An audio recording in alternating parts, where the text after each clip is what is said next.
beaucoup de religions fonctionnent comme cela. Elles vous promettent le paradis si vous êtes sage. C'est devenu un réflexe habituel. On a une sorte d'impression comme ça que si l'on fait les choses bien, si l'on est sage pendant toute sa vie, eh bien, on va obtenir le résultat de cette gentillesse et on va avoir des cadeaux de la vie. La vie va nous offrir des cadeaux si on est sage, si on ne fait pas de bêtises, si on se comporte bien. Sinon, on va en enfer. C'est en gros le principe de toutes les religions. Soyez sages, soyez bien et vous allez recevoir un beau cadeau de la vie, un beau cadeau après votre mort. Donc, tenez-vous bien.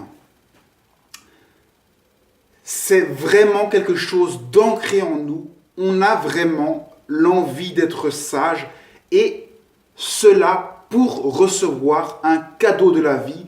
On se dit d'ailleurs souvent comment ça se fait que cette personne si gentille, il lui arrive tant de choses. Ça fait partie de ces concepts religieux de devoir être sage pour recevoir des cadeaux. Cela n'a rien à voir avec la spiritualité. La spiritualité, la seule chose qu'on vous demande, c'est d'être vous-même au niveau du cœur, de faire ce qui vous plaît avec votre cœur.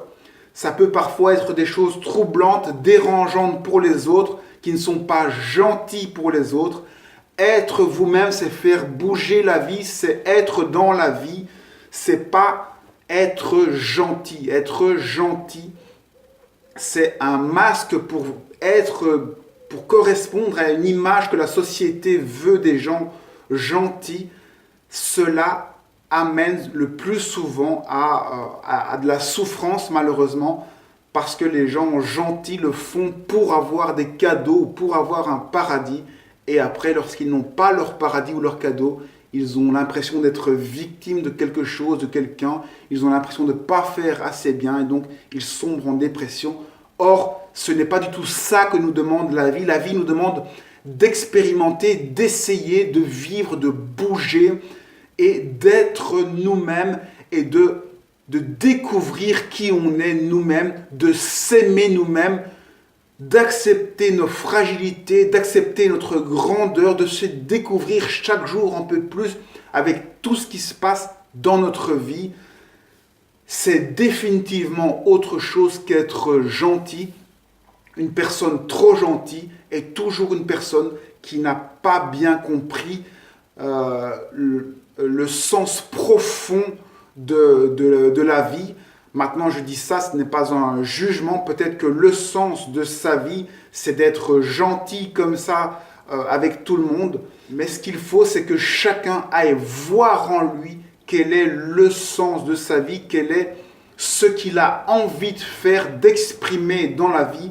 Dès qu'on change, qu'on veut être gentil pour quelque chose, c'est qu'on commence déjà à se torturer l'esprit. La vie doit être au plus simple, au plus proche de votre cœur. Posez-vous un minimum de questions sur le pourquoi, sur le comment. Ayez confiance en votre cœur. Trouvez cette confiance de l'instinct dans votre cœur. Ne vous posez plus de questions et écoutez plutôt vos réponses, les réponses qui viennent de l'intérieur et soyez dans la vie telle que vous êtes, soyez vous-même. Ne cherchez pas à être gentil, ne cherchez pas à faire comme les gens gentils.